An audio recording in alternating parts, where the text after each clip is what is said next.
Hey guys, and welcome to the Working Money Channel. Did you guys see this? So Goldman Sachs, an American bank, is partnering up with a Japanese bank, Nomura, to tap Meta Llama AI models. So they're looking into artificial intelligence solutions for banking. Now, I should point out, guys, Nomura is a Ripple partner. They have been attached to this Japan Bank Consortium plan to use blockchain technology from Ripple to make payments. This was all the way back from March of 2017. A consortium of Japanese banks is planning to use distributed ledger technology, better known as blockchain, from the Google-backed fintech startup to make domestic and international payments. And for those of you guys who do not know, Ripple was backed by Google's VC arm. So that's why they call Ripple the VC-backed startup. Part of that consortium does include Mitsubishi UFG Financial Group.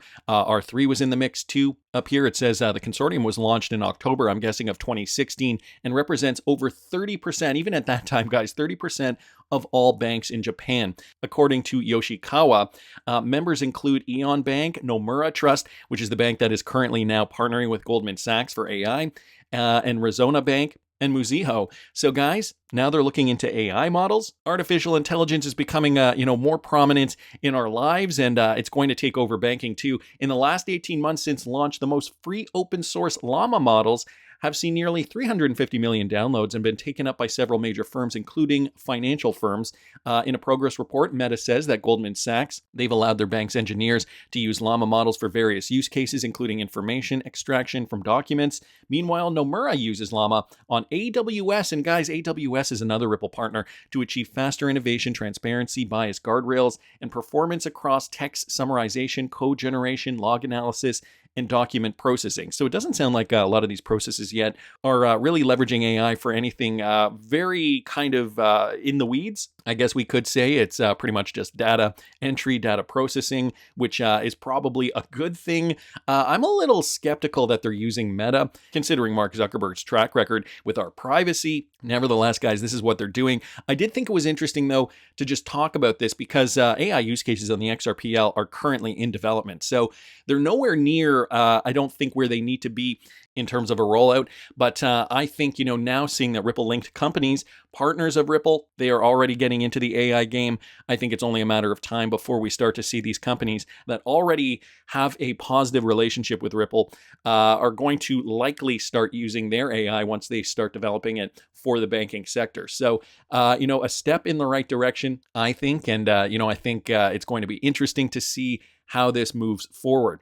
So wanted to keep moving along because Mr. Mann did also bring this up. With regards to Ripple partner dLocal, dLocal and Gray are forming a cross-border payment partnership. dLocal is a cross-border payments platform. They're also a Ripple partner, and they have now formed a partnership with Gray, a U.S. startup offering global cross-border payment solutions. The collaboration will enable Gray to extend its services into new markets, including Brazil, Indonesia, Mexico, the Philippines, and South Africa. The Global Findex database indicates that approximately 1.7 billion adults worldwide, that's billion with a B, are unbanked, particularly in developing countries. High costs and delays in cross-border payments can exacerbate financial exclusion by limiting access to formal financial services. And so, this American company, they're saying, okay, I guess we should partner up with, another company that is already leveraging RippleNet, that is already using XRP to, partner with them so that we can make these transfers for our clients in the U.S. and maybe use their infrastructure outside of the United States for the cross-border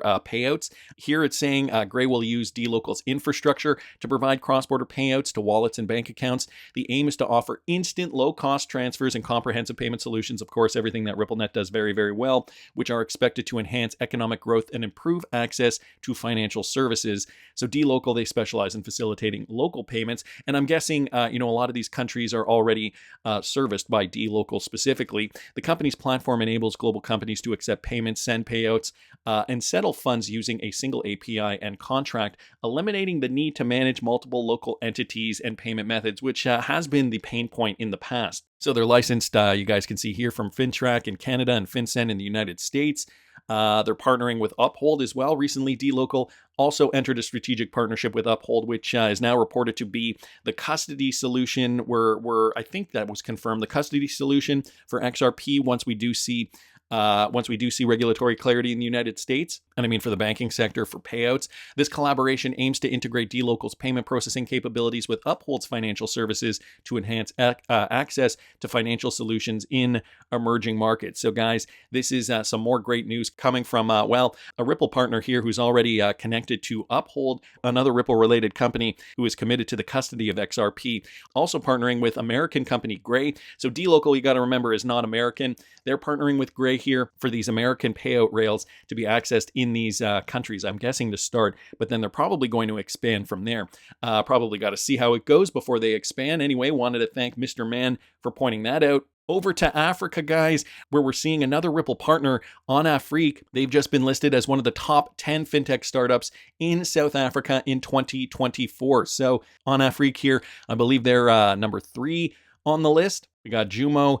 Number 1 was Time Bank, and On Afrique here, number 3. Guys, check this out. This article giving us some statistics here. In 2023, South Africa was the top destination for venture capital investment in Africa, securing about $548 million through 83 deals, according to Partech Partners. That year, Fintech retained the leading position in VC funding, accounting for 24% of all deals and 37% of all total VC funding in the region. And guys, On Afrique was one of those big major companies that are really taking the reins to make payments more efficient in Africa. So they were, I don't know if you guys remember, they were formerly MFS Africa. They're the leading Pan-African payments company dedicated to enabling interoperable cross-border payments and domestic digital payments across the continent. The company is developing a global payout network, bringing together global and regional enterprises, mobile network operators, money transfer operators, banks, fintech companies.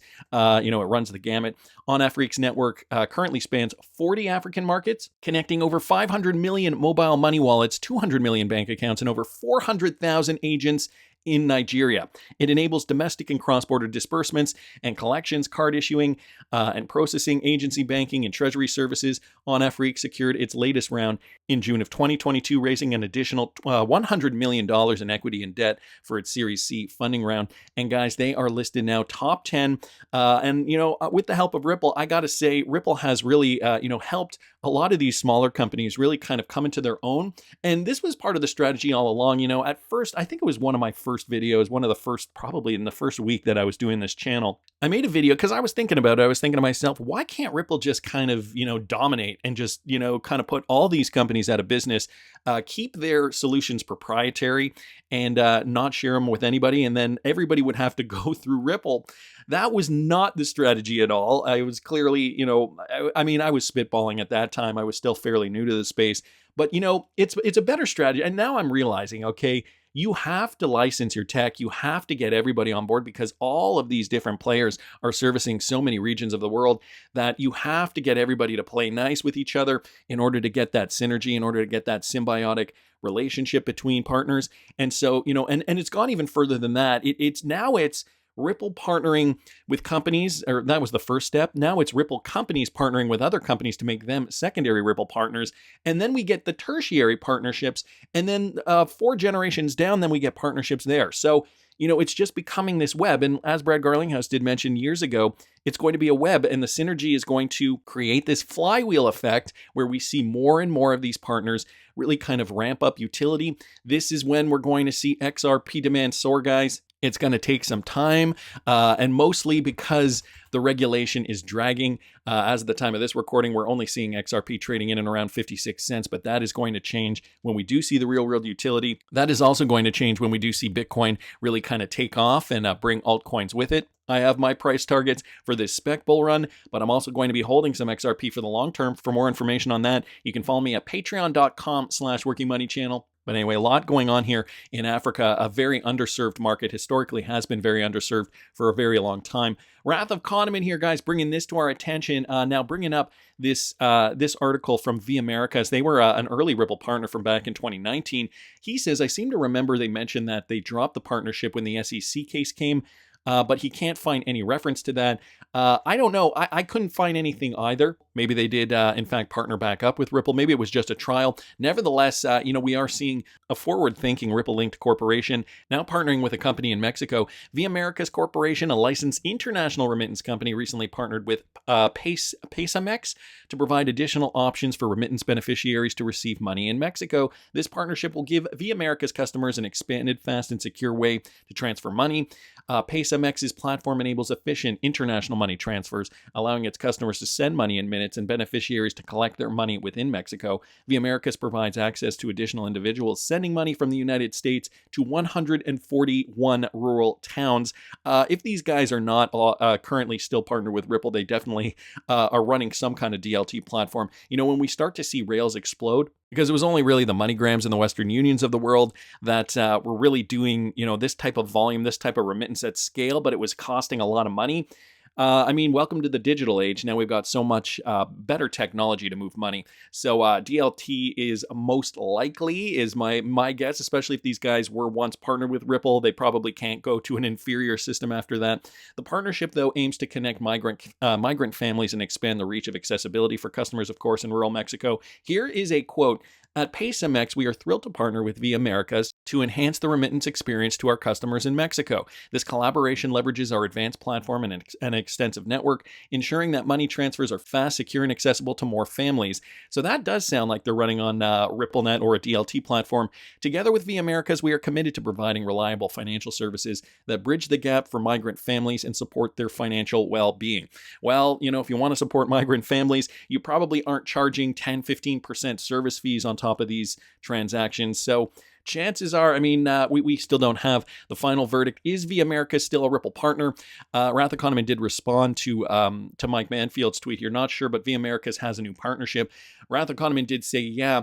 That's what made me wonder. They were a corridor of Mexico, and they were fairly large. The MGI experiment ended, but crypto remittance US MEX is still high. So wonder if Viamerica and Ripple contributed to that. Going to keep our eyes out, guys, on this particular partnership, but wanted to thank the Wrath of Kahneman and Mr. Mann for pointing that out. Another big Ripple partner in the space is Nium, and they're growing their presence in Lithuania with a local team. And guys, they're expanding their offices as well. Nium is a global leader in real-time cross-border payments, and they're expanding their hub in Vilnius through new hires and a new office facility that will better serve their growing customer base across Europe. So guys, they're hiring 18 new full-time employees in Lithuania, representing 100% headcount growth over the last 8 months. They're moving to a new state-of-the-art facility, and they're appointing a new chairman. Over the last 7 years, Nium has steadily grown its presence in Lithuania following the approval of its new license, the EMI, Electronic Money Institution License, by the Bank of Lithuania back in 2017. The license has enabled the Fintech to better serve Europeans and global business customers.